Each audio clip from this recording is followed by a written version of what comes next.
Hello, my name's Mike Wooldridge. I'm a human studying artificial intelligence. Hello, I'm Aidan, the artist robot, and I create art that helps people consider the future. The robot Ada is painting my portrait, but this process takes a while, so we started a few minutes ago. We're going to come back at the end of the lecture and see what Ada's managed to do. Ada, can I go now? Yes. Thank you.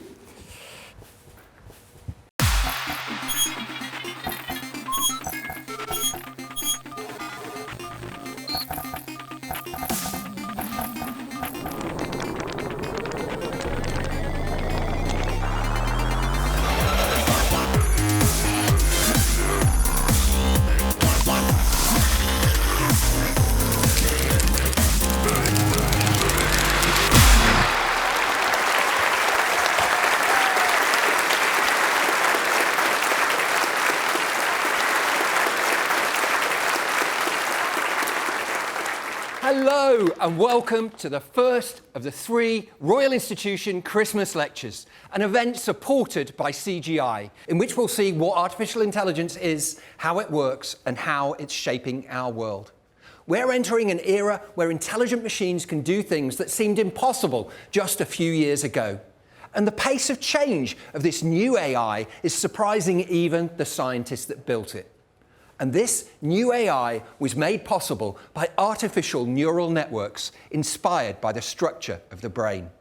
And our story starts with this. This is a human brain. Of all the wonders in the universe, this is the greatest. Forget about black holes and neutron stars and supernovas. You are looking at the most incredible thing in all of creation. All of human experience has its origins here. Every thought, every dream, every hope, every love, everything it means to be human, from Shakespeare to Taylor Swift, all has its origins here. It is the ultimate triumph of evolution. It's a marvel that we are still nowhere close to properly understanding. And human brains like this one and like yours are unimaginably complex. They have huge numbers of cells that are connected to one another in enormous networks. And those cells are called neurons. We estimate that a typical brain, a typical human brain like yours or this, has about 86 billion of them. And neurons are the basic building blocks of human intelligence. Somehow everything that we are emerges from what they do and the way that they interact with each other. So it almost seems like heresy to suggest that we can build a machine which does something like this incredible organ does. But that is the dream of artificial intelligence. But can we really recreate human intelligence with this? This is an intelligence processing unit, an IPU. This is a bit like one of the processors in your home computer, but it's designed to process enormous amounts of data in parallel. And it turns out that is perfect for artificial intelligence. Now, IPUs like this are not brains. They don't have neurons, but they are built from huge numbers of very simple computational devices, transistors. This IPU, this state-of-the-art IPU, has about 60 billion transistors.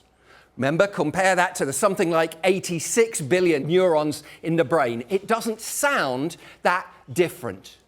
So how far are we from using IPUs to recreate something like human intelligence? Before we go much further, we thought we'd show you an example of the kind of incredible thing that artificial intelligence is capable of today. For this, please welcome our first guest, Sarah de Lagarde.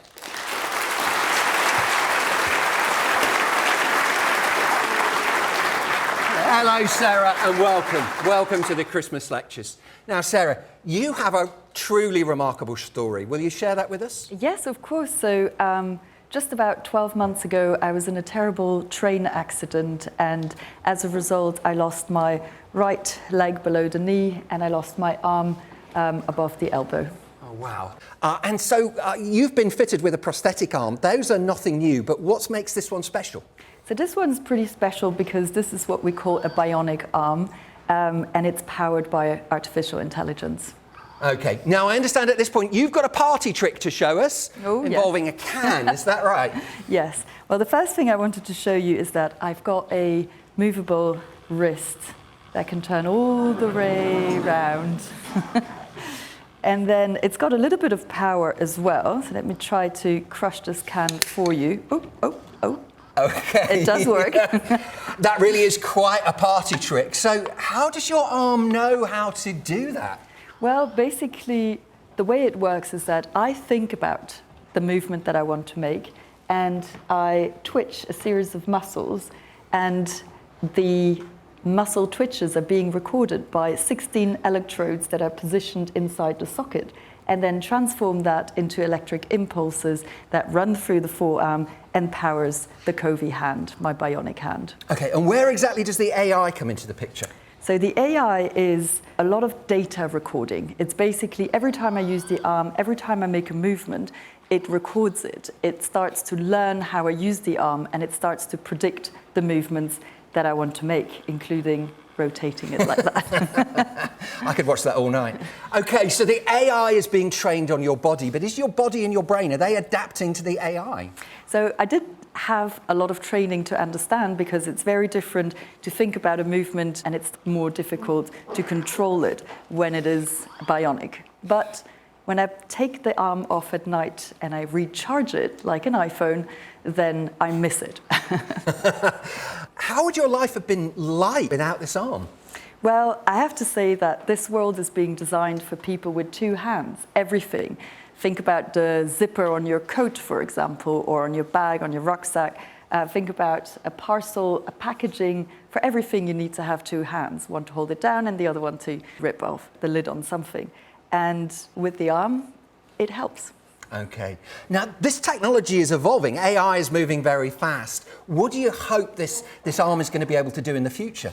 So I really hope that this is going to evolve, become even more performant, because the idea is that at the moment it takes me about 10 seconds to think about a movement and then execute it. That's the AI part that hopefully will reduce that time and become instantaneous, like my other hand. So as the AI gets better and better, that's going to help you in your life? And I really dream that one day I can go back to riding a bike, and if I'm lucky, maybe I can drive a car again. Sarah, that is a truly remarkable story. Thank you so much for sharing it with us. Thank you, Sarah.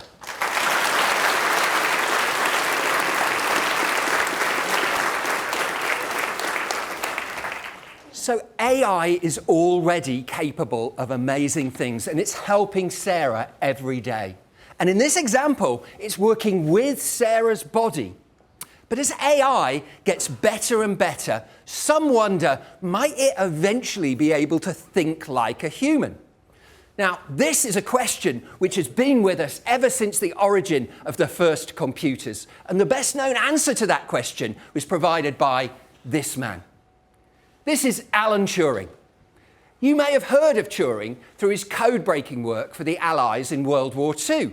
But Turing was also one of the inventors of computing and one of the inventors of artificial intelligence. And a test that he invented has become one of the best known ideas in AI. Turing's test is a beautifully simple and elegant way in which we can test machines for intelligence. And we're going to carry out a live Turing test now. I need a volunteer. Hands up to be a volunteer. Okay, you in the hat there, come on down.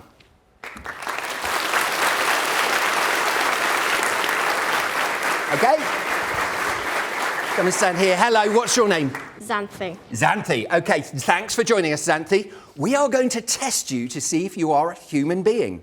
Okay, that's nothing to be alarmed at. The team are going to take you backstage. We're going to see you shortly. Just follow their instructions. Thank you, Xanthi. So Turing suggested that if a human judge is unable to tell the difference between a human and a machine by just having a conversation with them, asking them questions and looking at the answers, then we should assume that the machine has human-like intelligence because we can't tell the difference. And if we can't tell the difference, Turing said, then it's redundant to argue about whether the machine is really intelligent because we can't tell the difference. And with Xanthi, we're going to run a live Turing test. Now, behind us, we have two boxes, box A and box B. One of those two boxes has our volunteer Xanthi, and the other holds a computer. Now, the computer is running some advanced artificial intelligence, something like ChatGPT. And we've asked that artificial intelligence to respond to questions in the way that a human teenager would. Now, we asked all of you in advance to send in some questions, and we had a look through those and selected what we thought were the most interesting of those questions. They're in this hat right now. And what I'm going to do is I'm going to give you the hat. You are going to be our questionnaire. When I ask you for a question, I want you to stir up and give me one of those questions. Okay, so first, questionnaire. Okay, and the first question is number 2, Noah. Noah, where are you? There you are, Noah. Okay, take the microphone, Noah, and then tell us your question. What is your favourite memory from when you were a child? Okay, so human, artificial intelligence, what is your favourite memory from when you were a child? Go. Okay, we've got our answers. Let's get the answer from box B first. Christmas mornings, always magical and fun. Okay, and let's get the answer from box A. My favourite memory probably is when I was 4 or 5 and I would play in the park with my best friend and brother. He actually goes to the Royal Institution. Okay, good answers from both. Let's get another question. Stir the hat. Okay, let's have one of the questions. Thank you very much. Okay, this is question 11 from Oliver. Oliver, where are you? Oliver, up there. Okay. Oliver, read your question. What was the best present you got on your last birthday? What was the best present you got on your last birthday? Pass the microphone back. Okay, human, artificial intelligence. What was the best present you got on your last birthday? Go. Okay, box A, give us your answer, please. The best present I got was probably art supplies. Okay, and box B, a new phone, totally loved it. Who doesn't love a new phone? So, questionnaire, mix them up again. Okay, let's get one of these. And this is from Tomohiro. What was your question, please? Into the microphone. What are your dreams for the future and how do you plan on achieving them? Okay, human. Computer, what are your dreams for the future and how do you plan on achieving them? Go. Okay, we've got our answers. We're going to go to box B first. Box B. Achieve success, happiness, work hard, stay positive. This is pretty good advice for life, folks. You can take that away with you for free. Box A. In the future, I plan to live in a cabin in Norway and be a successful environmental lawyer with my cat.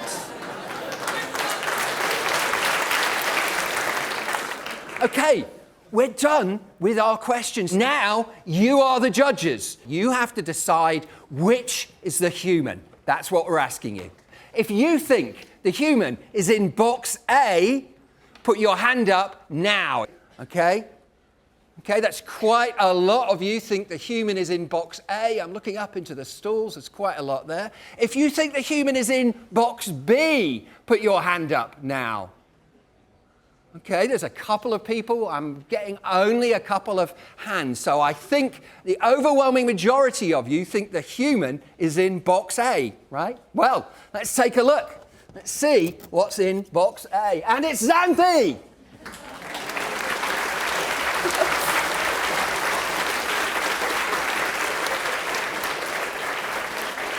Xanthi, that was an incredible set of answers. You've completely convinced the audience. There was no doubt here about where they thought the human being was. Were you pretending to be a robot or were you just being Xanthi?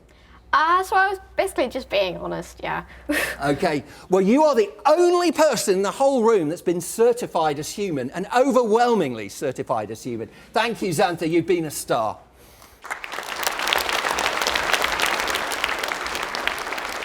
So we're going to take a look before box B goes. We're going to take a look and see what's inside box B. And box B is our advanced artificial intelligence. Well done to all of you who guessed correctly. Well done.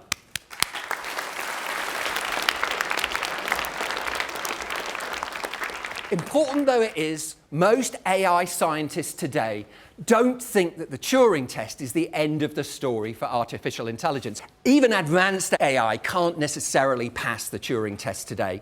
Turing's test only looks at language, and as we saw earlier with Sarah, you can do infinitely more with AI than just have a conversation with it.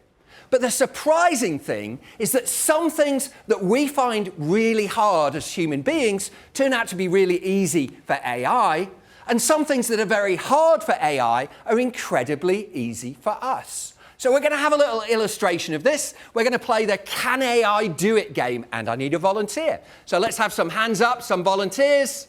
Okay, you, come on down. Stand here.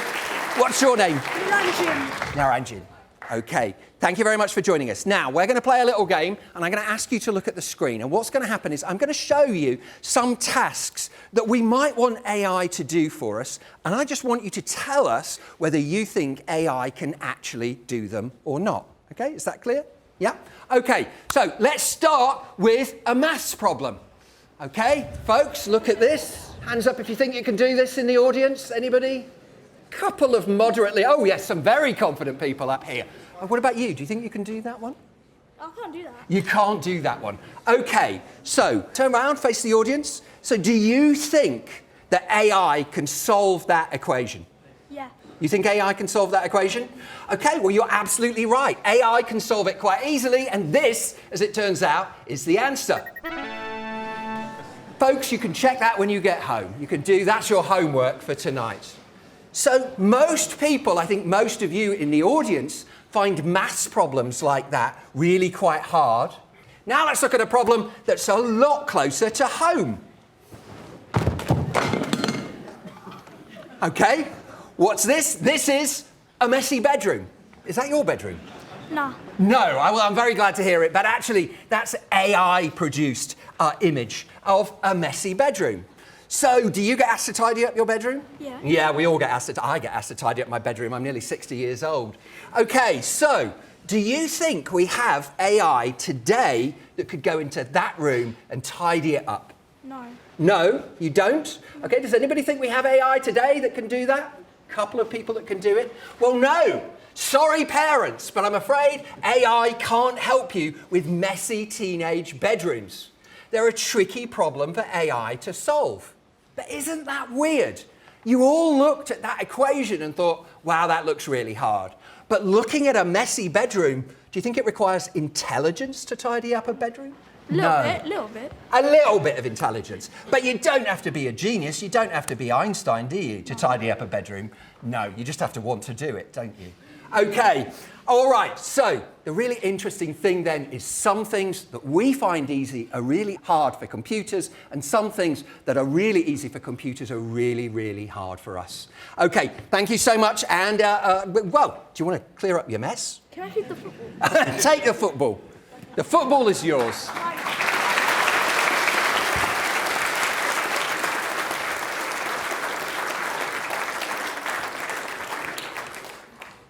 We've learned an important lesson about AI. Lots of the things that we can do, things which we often take for granted, are far beyond the reach of today's AI. And yet today's AI can easily do things that most of us think are phenomenally hard. The capabilities of AI today, as we saw with Sarah, are incredible, but there is no AI at present that can do everything which you all can do. But what we know for sure is that the way that both human and AI process our questions and come up with answers can be compared, just like we did in the Turing test. Now, if we want to build an intelligent machine, then maybe it's useful to look at the one example that we actually have of intelligence in the world today. Us, human beings. And in fact, the most successful approaches to contemporary AI were indeed inspired by the structure of brains. This is the idea at the heart of contemporary AI. Basically, all the progress that we've seen in AI this century is because artificial neural networks have started to work on problems that are big enough to be really, really useful. So to understand AI, perhaps it's going to help to know a little bit more about what's inside our heads. Now, for this next part, I'm going to show you how neurons fire, and to do this, I need the help of the Royal Institution's very own neuroscientist, Dr. Daniel Glaser and Dr. Arjuna Nagendran.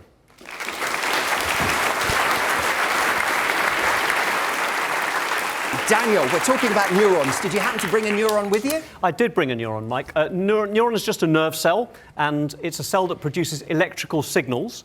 This neuron I've brought is in my spine, and it's connected to the muscle in my arm. It gets signals from my brain, and what we're doing here is we're going to listen in to the neural signals from my brain from a nerve in my arm. We're using an electrode, which Dr. Arjuna is going to put in, which doesn't hurt at all, I'm told. OK, Arjuna, can you tell us a little bit about what you use this equipment for?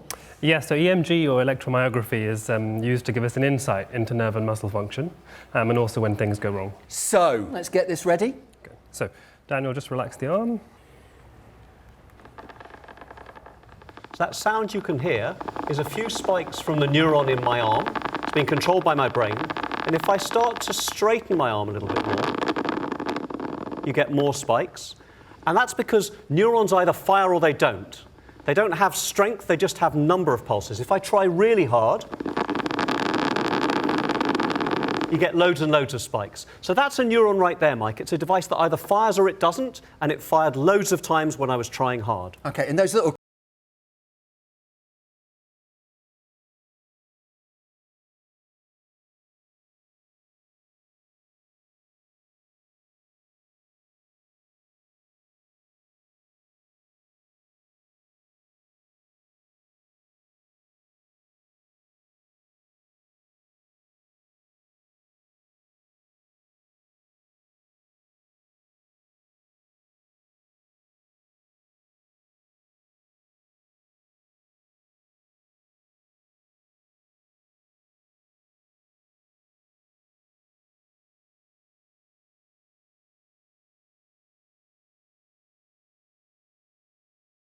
Neurons. Now, we haven't got them from grown-up people. We've grown them in a lab. We've reprogrammed their DNA using AI, Mike, and they've grown in this dish. And because they're neurons, what they've done is they've connected themselves up into networks. They are firing all on their own. And if we look at the screen over here, Mike, we should be able to see these neurons firing. So those green dots that you can see are human neurons that have grown in the dish. And if you look very carefully, you can see little glimmers as they send signals to each other. Yep, did you see that firing there? And the electrical pulse there. These are just neurons in a dish, but they can't help themselves. They've connected themselves up together and they're firing. OK, so what we've got is these neurons, each of these green dots is a neuron. They're connected in networks and they're sending signals to one another, just like we saw in your muscles. That's really beautiful demo. Fuad from BitBio, thank you so much for joining us. George from King's College, thank you so much for joining us. Thank you, Daniel.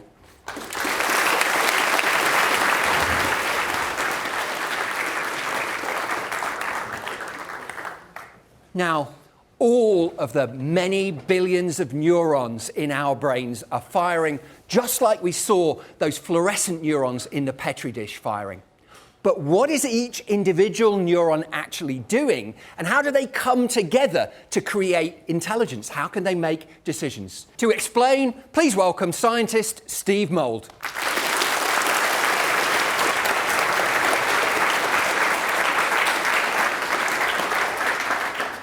OK, Steve, what on earth is this contraption that we're looking at here? So this is a really simple representation of a neural network. This particular neural network can identify pictures of mammoths. OK. Sounds impossible. It does sound a bit impossible. But hopefully we'll get it working. We need the help of a volunteer, though. OK. In the yellow cardigan there.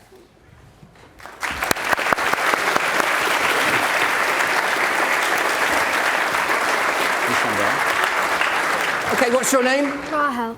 Hello, well, welcome. OK, Steve. So, I'm going to show you a picture. I'll reveal it to you. No one else is going to see it. It's going to be one of the images on the screen here. I'll just quickly reveal it to you. Ready? OK, you take that. So, I need to think about two things. How hairy was the animal in the picture, and how big was the animal in the picture? I want you to think about those things in terms of like a scale of 1 to 10 while I explain what's going on over here, okay?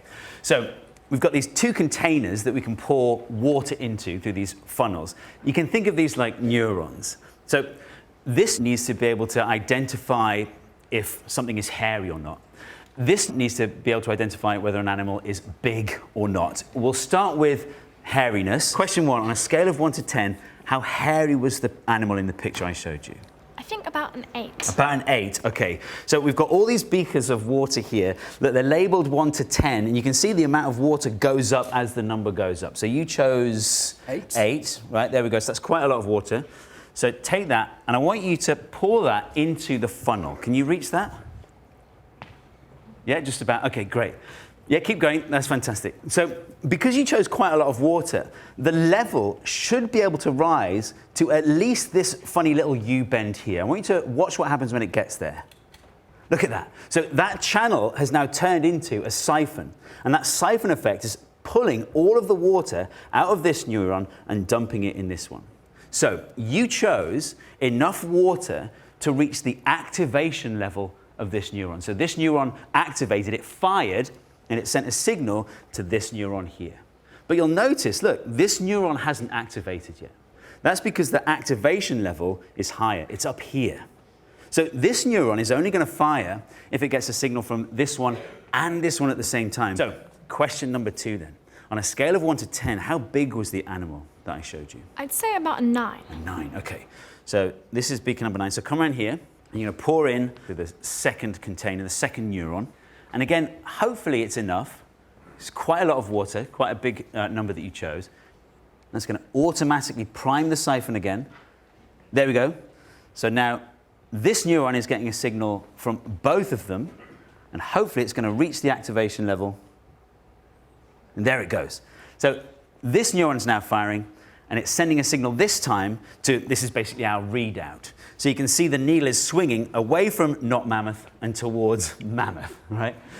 So that's, and by the way, it is very slow. Like a real neuron, it's basically instantaneous compared to this. But the question is, did this incredibly sophisticated neural network get the answer right? Well, this is what Rahel was showing. Success! It's a mammoth. OK. That very simple neural network there, just with those a couple of neurons, was able to do a simple pattern recognition task, a simple decision.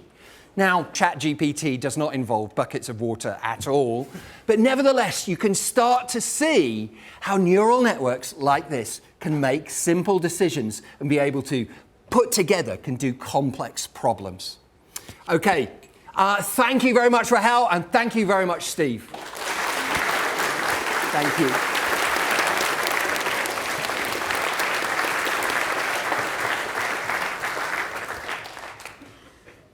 Now, we wouldn't be able to build a physical network with buckets of water that can represent all the tens of billions of neurons that are in our brain. They make literally trillions of connections. We couldn't connect together with pipes like that. But this century, we've been able to use the power of modern computers to build networks like this using software.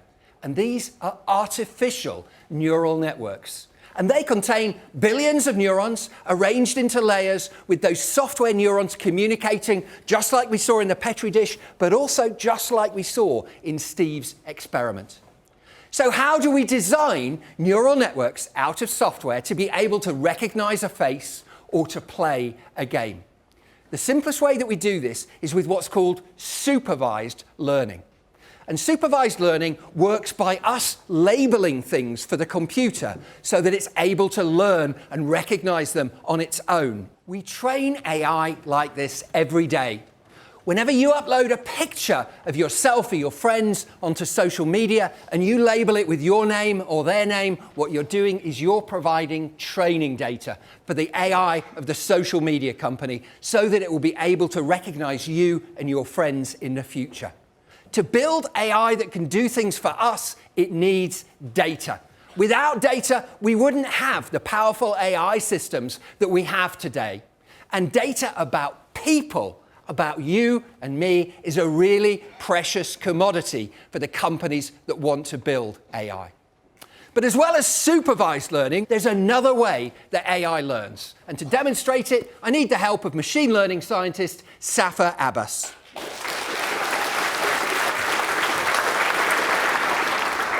Welcome, Safa. So tell us a little bit about your job, what you do. So I help companies apply AI to their business by implementing machine learning solutions to understand and analyze data and make predictions and just help their day-to-day workflow. So depending on the data that our clients give us, we can use supervised or unsupervised learning. So when we have labeled data, we use supervised learning. But sometimes we have data that isn't labeled and not structured, and that's where we use unsupervised learning to discover patterns within the data for itself. Okay, well, we're going to have another demo. We're going to play another game. We need a volunteer. Come on, put your hands up. Okay, I'm going to take you, please. Yeah, please come on down.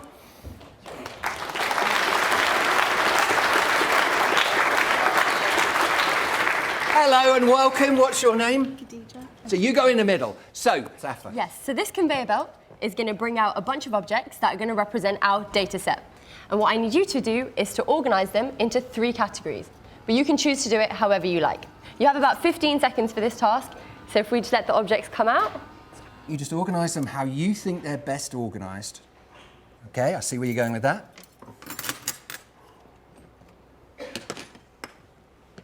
Great. Khadija, do you want to tell me a little bit about how you decided to categorize your objects? I was thinking about the ways they can go, and I had 2 solutions on how it can go. One of the ways which I done was do knife, fork, and spoon. But another way I could have done it was by the object, like it could have been the metal, or it could have been the plastic and the wood. Oh, wow. You're That's thinking great. very fast, I very have to say. This is very impressive. Safa. Okay, great. So now what we're going to do is complicate the task a little bit by bringing out some more objects. So we're making our data set bigger, and I want you to do the same thing. Over to you. No time limit on this one because there's a lot more objects for you to look at.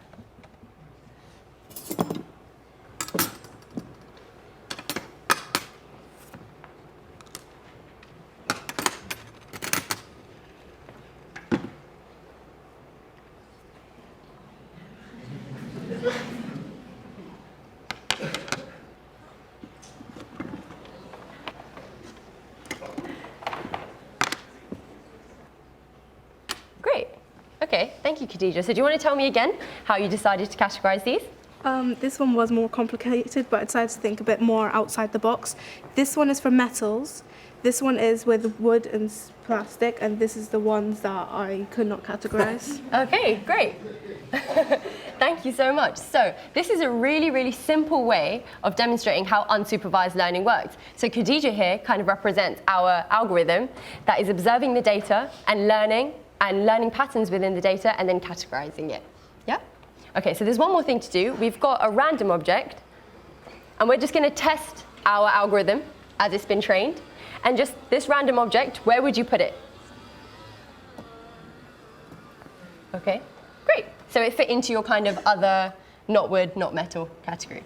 Okay, great. Thank you so much. Okay. Thank you, volunteer. You're wonderful, and you were thinking very quickly on your feet there. Okay, Safa, so when is unsupervised learning? I mean, we saw that if you could label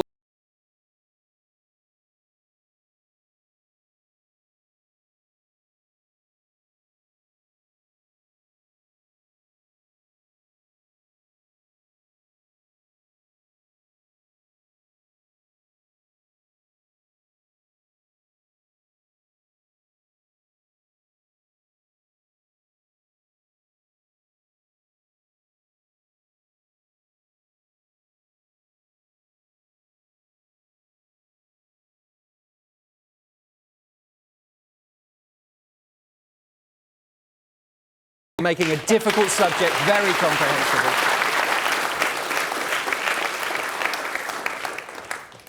So with both unsupervised and supervised learning, in fact, with any sort of neural network, scale matters.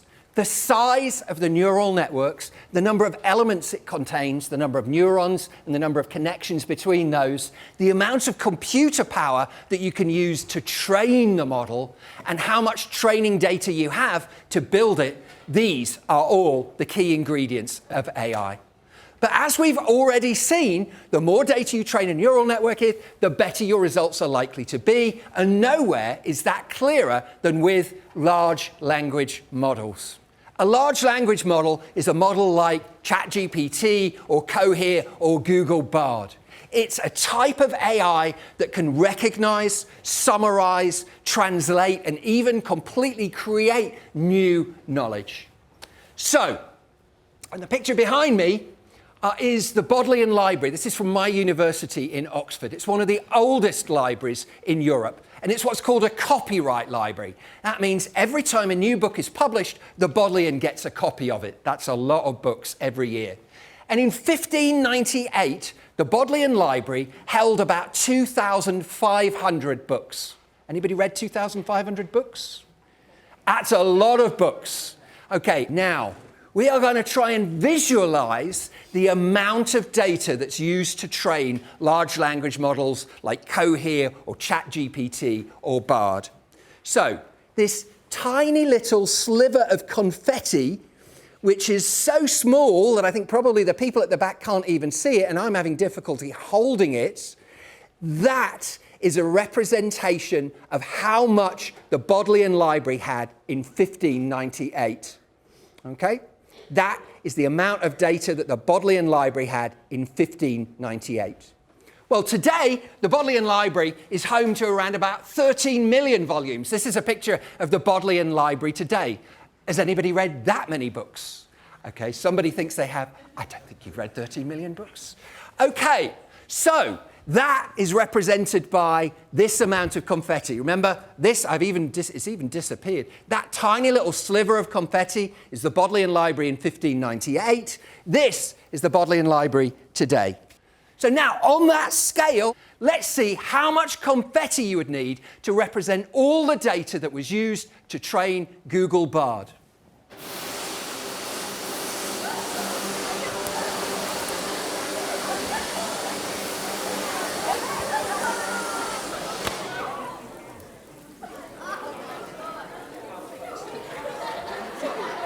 That's a lot of confetti. That's an awful lot of data.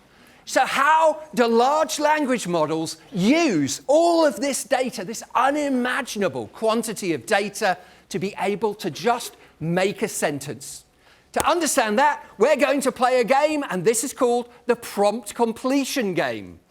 Okay, now, we've got two teams that are playing this, Team 1 over here and Team 2 over here. And all they're going to do, these two teams, is construct a sentence. And they're going to do that one word at a time. You, in column A, in column 1, as you pass the piece of paper down, you're going to write a word, but you only see the last word that was written down. So you're going to fold the paper over so that the person in front of you only sees the last word that was written. You, on this side, you're going to do the same thing, but we're not going to fold the paper, so you are going to see the whole of the sentence. And what we want you to do is just construct the best possible sentence that you can. Okay, ready? 3, 2, 1, go! Okay. The game that we're playing here illustrates the way that language models work. All they try to do is to predict the next word that comes after the words before it. You've already seen this idea when you send messages on your phone.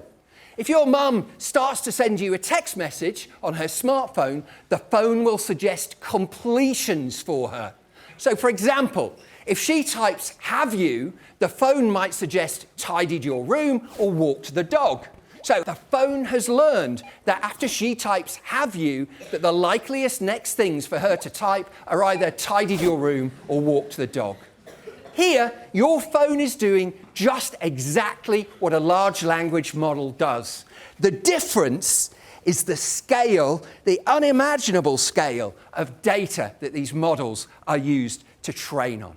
Okay, we've finished, so let's come over here. Now remember, this is the column that did not get to see all the sentence before. They just got to see the last word. So let's see what genius you came up with. The boat sails fast. Car wash. Bomb explosion. Happening on an elephant. Your parents must be so proud, column 1. Let's see how column 2 did. Okay. The cat is mean and it paper cut on the table because of. Okay, better. But guys, that's not Shakespeare, I'm afraid. I'm really sorry. I don't think we're going to be seeing any New York Times bestsellers from column 2. But nevertheless, they did a better job than column 1. Column 1 made no sense whatsoever. Sorry, column 1. It didn't make any sense whatsoever. But we set you up to fail there. There was no way that you were going to produce a sensible sentence if all you saw was the last word. Now, one of the reasons that large language models like ChatGPT and Bard and Cohere have started to work in the last few years is that they are designed to process whole sentences, not just one word at a time. And as we saw in our game, it's much easier to make a good guess about the words that come next if you see the whole of the sentence. And it sounds obvious, but the AI technology to make that happen was only invented in 2017. It's a neural network architecture called transformer architectures that was invented by Google. But okay, I've explained to you now how large language models like ChatGPT work. Do you think they understand what they're doing? I have to tell you, I don't. Large language models don't understand the meaning of the sentences that they are constructing. So how do they determine which words are most likely to come next in a sentence? To answer this, please welcome from Cohere, Seraphina Goldfarb-Tarrant.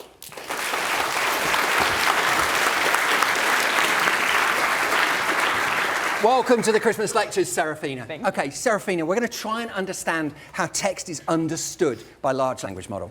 Yeah, so I'm a research scientist and I train them, but before I start to train them, I have to take all of that confetti data and I have to segment it into units, which we call tokens.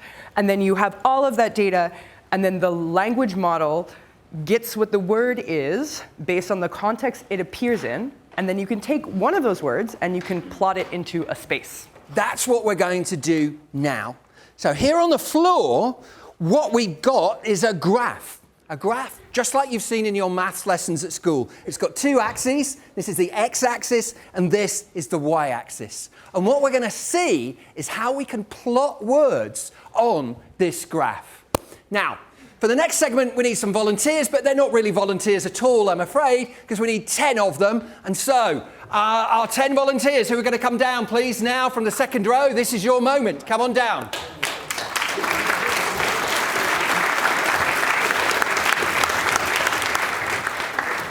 Okay, volunteers, so stand in the graph. And now, number 10, just come and stand over here. Your moment in the sun will be in a few minutes' time. Put your animals on so we can see your animals. Okay, we're going to play a game. You're going to stand inside the axes of this graph to see how you can be plotted. And what I want you to do is just this. I want you to stand close to animals that you are similar to, and as far away as possible from animals that you aren't similar to. Got it? So let's count them down. 3, 2, 1, go!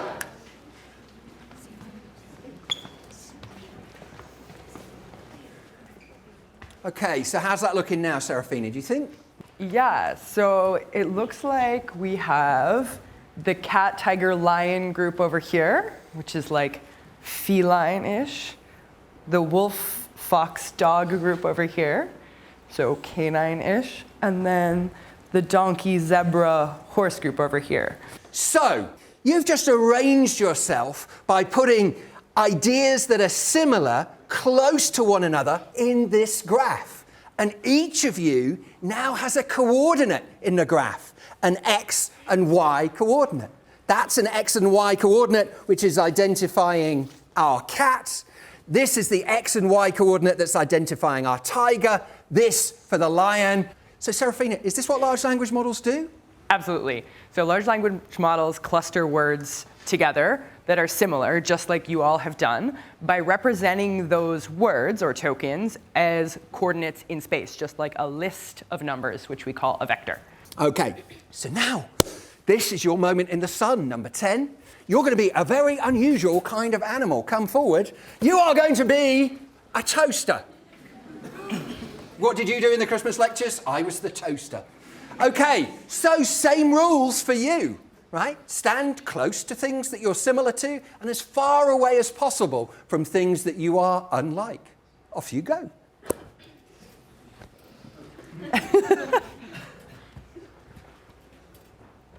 Okay, so number 10. Again, we set you up to fail. A toaster isn't like a horse, it isn't like a tiger, it isn't like a lion, it isn't like any of these things. In order to be able to plot you, we would need more dimensions. We would need to add more dimensions to this graph in order for you to fit. Okay, thank you all volunteers, and in particular our toaster, number 10.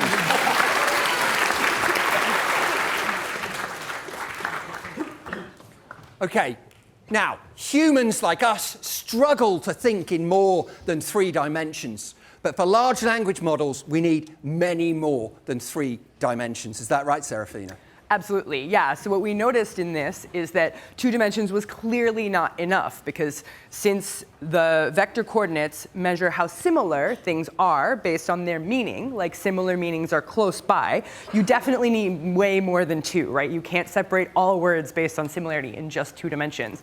So in practice, we use a little over 1,000. 1,000 in the language dimensions? models I train. Wow. Yeah. Okay, that's a lot of dimensions.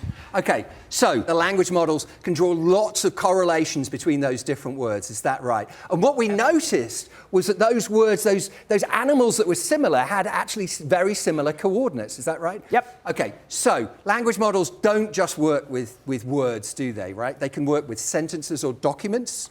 Absolutely, yeah. And that's the big innovation that we've had recently. We've been able to extend to much longer context. So here's like a little example of just 2 types of sentences embedded with one of my language models. We've made it in 2 dimensions. This is in 1,000 dimensions, but my computer can't do that. So I've had to project it into 2. Just the same way that we did with the kids and the animals, we've reduced that sentence down to an XY coordinate? Exactly. Okay. Yeah, so here we have, please set an alarm at 6 a.m. And in the similar cluster, let's see, we have alarm time for 12 p.m. Okay, and they're similar sentences. Exactly, and everything in that cluster is kind of alarm focused. And then this cluster over on the other side of the coordinates is like, what and who was I emailed about last week? And maybe all new email messages. So this is almost like the XY coordinates are email versus alarm in this case, but it's embedding the whole sentence. Okay. So large language models reduce text, sentences, documents down to these vectors, these lists of words, and we saw vectors with just 2 dimensions, but in practice they're using many, many more than that. Exactly. Seraphina, thank you so much for coming on and explaining this to us. Neural networks that embed word in galaxies like that, plotting their relationships to one another, might also enable us to communicate in ways that we have never thought possible. And to explain, please could you give a warm welcome to the author of How to Speak Whale, Tom Mustill.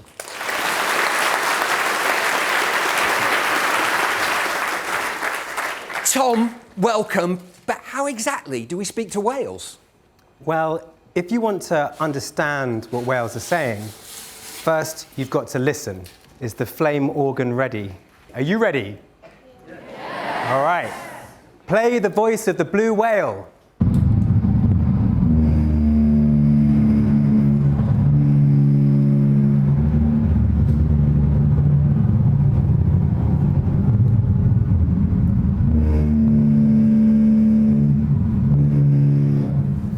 Blue whales are are the biggest animal on Earth, and they've got the loudest voice on Earth. But until recently, we thought they were totally silent. Their voices are below human hearing, so we've sped them up and put them through this big subwoofer so you can hear them, and we've also put them through the series of Rubens tubes, which, with the flames, allow you to look at the characteristics of their voices and see their waveforms. These sounds from underwater recordings in Monterey Bay in California. But play the second blue whale.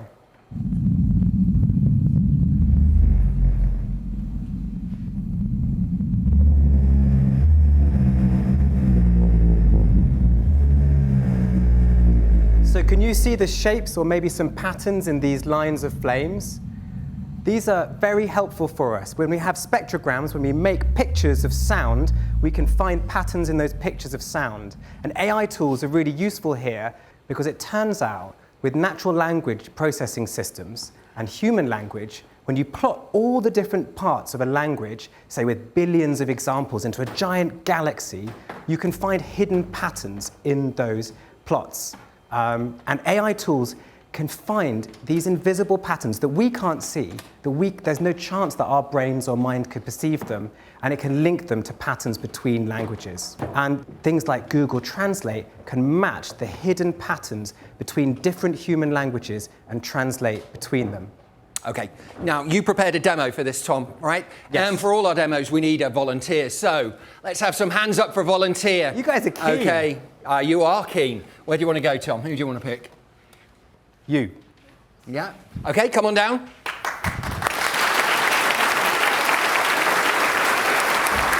Hello. Okay. What's your name? Maya. Maya. Welcome, Maya. Okay, Tom, over to you. Okay, Maya, do you speak any other languages? No. Perfect. Neither do I, but Google Translate is here to help us. Now, on this piece of paper here is a sort of graph of language with the sort of x-axis there and the y-axis there, and kind of imagine that there are thousands of other axes, but we can't because our brains don't work like that. But the AIs can make giant galaxy maps of huge amounts of words, and they can plot their relationships to each other. And what we need to do is to identify a pattern in this zoomed-in part of the galaxy map of words in the English language. So I'm going to ask you to find Wales. In fact, I'm going to give you a pen. I'm going to ask you, can you please put a circle around Wales? Very good. R. Oh, that's the wrong R. Sorry, I should have been like, not like R, not like R like a pirate. More like R. Maybe that R. Sorry. Too many R's. Google Translate does make mistakes sometimes too. And amazing. Okay, so Wales, R, amazing. So ignoring this one, we're going to now take away the English language map and imagine we're going into a totally different map of a different language system. So this is Japanese. And the natural language processing systems, the pattern finders, if you find the pattern for Wales are amazing in English and you look in the same places in the kind of galaxy cloud of Japanese, what do you get? And don't worry if your pronunciation's bad, because mine would be worse. I don't know how to pronounce it. Well, Kujira wa Subarashi. Are there any Japanese people here? Was that terrible? Yes, it was terrible. But would you like to say it in Japanese? Kujira wa subarashii. Exactly. Exactly what I said. So now let's try it with one last language, with German. So ignoring R again, could you try that? Well, Yes? sind Yes? unglaublich. Unglaublich. Wales sind unglaublich. Are there any German speakers here? Yes. Could you say that? Shout it out in German. Okay. Wale sind unglaublich. Okay, but that's how it works, essentially. That if you have enough examples of a language and you can make a giant galaxy and you can find the shapes of a certain phrase in them, you can match those shapes between language without even having a dictionary. And that is how Google Translate works. It doesn't have a dictionary and it doesn't even know it's dealing with a language. Okay. Thank you very much. Thanks for joining us and well done. Well done. Well done. And what's really exciting is we also don't have dictionaries for other species. OK. But Tom, how important are large data sets for this? They're absolutely crucial. The AIs need billions upon billions of examples of language for this to work. If you find the pattern, you can translate it between different languages, and we would like to try and apply this to other species, but we need to get big data sets for that too. Well, for human languages like English, we have lots and lots and lots of data, as we saw earlier, but whales don't write books. Where are we going to get the data from? We need to get it straight from the whale's mouth, and that is what we've begun to do. I think you were going to show us some videos at this point. Yes, this is really special. Nobody else has seen this video, I think, in the world before. This is fresh from the sea from Dominica. So these are sperm whales. What can you see on the top there amongst them? That's a family group of mothers, grandmothers, sisters, brothers. That looks like a little baby whale. That's exactly right. That is a newborn baby sperm whale calf. It's so young, it's just a few minutes old. It hasn't even learned to swim yet, and its family is lifting up to the surface so it can take its first breaths. But what else strikes you about that video? Well, there was no sound. There was no sound. So now, let's play the second sperm whale video. So this is from the same family group, and this is from Project SETI, who are studying these whales.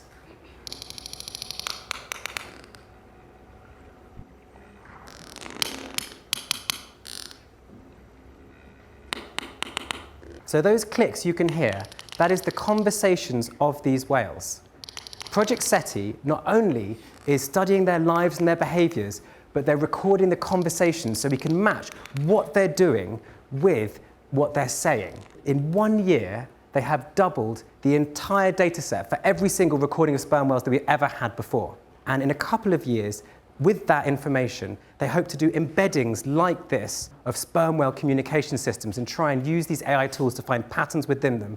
And I don't know about you, but when I see a video of an animal, especially an underwater animal, I make wildlife films, I film them underwater, and I can hear them communicating at the same time. It changes how I feel about them. I think about them differently.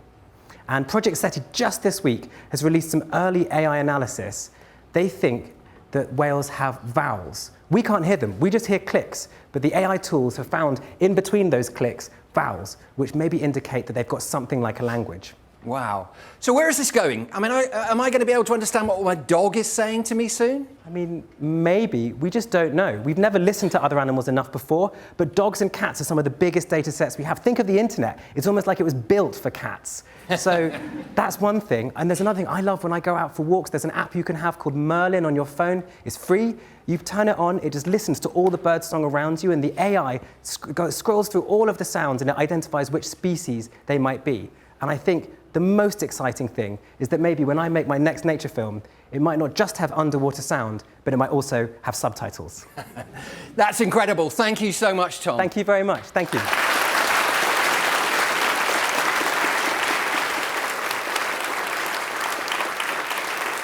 OK. Before we wrap up, let's take a look at what the robot Aida's been doing throughout this lecture. Aida, have you finished my portrait? Nearly there. OK, and what do you think of it so far? I'm quite pleased so far. I hope you like it. I've never had a portrait painted before, Aida. Thank you. In this first lecture, we've gone under the hood of AI to find out how intelligent machines learn. In lecture 2, we're going to have a look at how AI is already being used all around us. We'll look at breakthroughs in computer games, in medicine, and even in art. And we're going to see how ubiquitous AI is in our everyday lives, even though we may not be aware of it. Thank you. AI is here now. Discover the different ways it may already be revolutionising your life in my exclusive interview. To watch, head to bbc.co.uk/RI and follow the links to the Open University.